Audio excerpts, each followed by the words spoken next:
Operation Sakawa, Digital Deceit and the Spirit Economy. Please like, share, and subscribe. Money doesn't disappear, it moves. And it does, it leaves a story.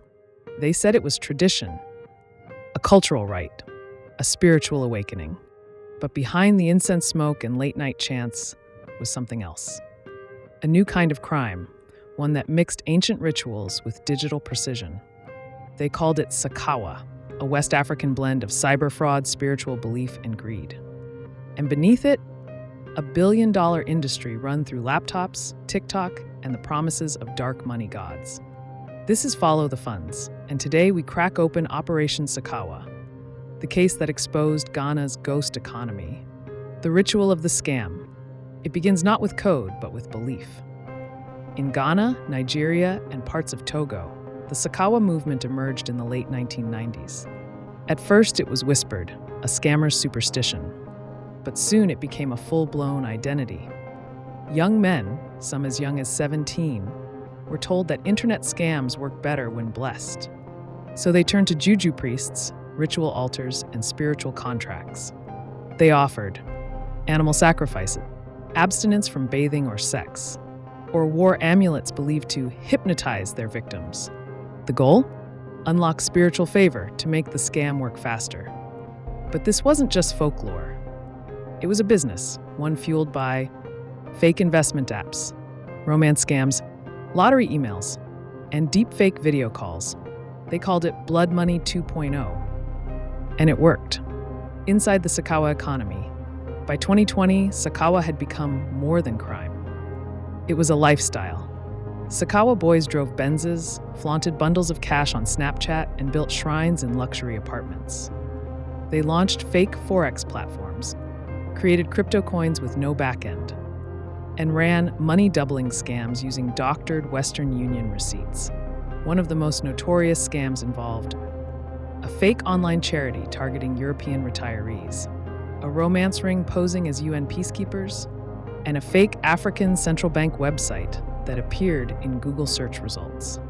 Victims sent money through PayPal, mobile wallets, and crypto. Sakawa cells in Ghana's eastern region made up to $30,000 a week.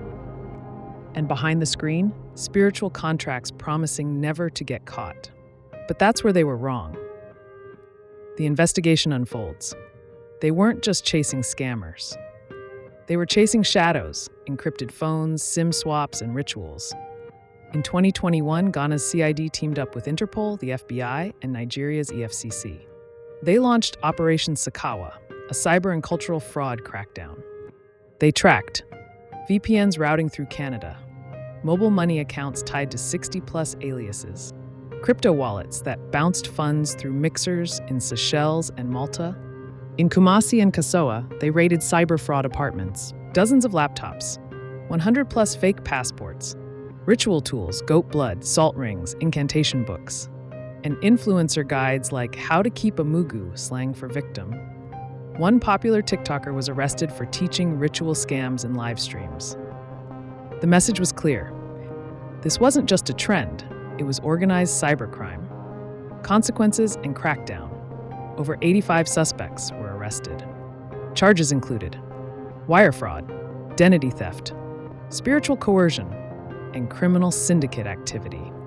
Dozens were sentenced to 5 to 12 years in prison. The Bank of Ghana flagged and froze over 100 mobile money accounts. Several crypto wallets were blacklisted from major exchanges. Even more powerful, Ghana's parliament debated new laws calling for national cybercrime courts, licensing of mobile money vendors, and spiritual fraud clauses under financial law.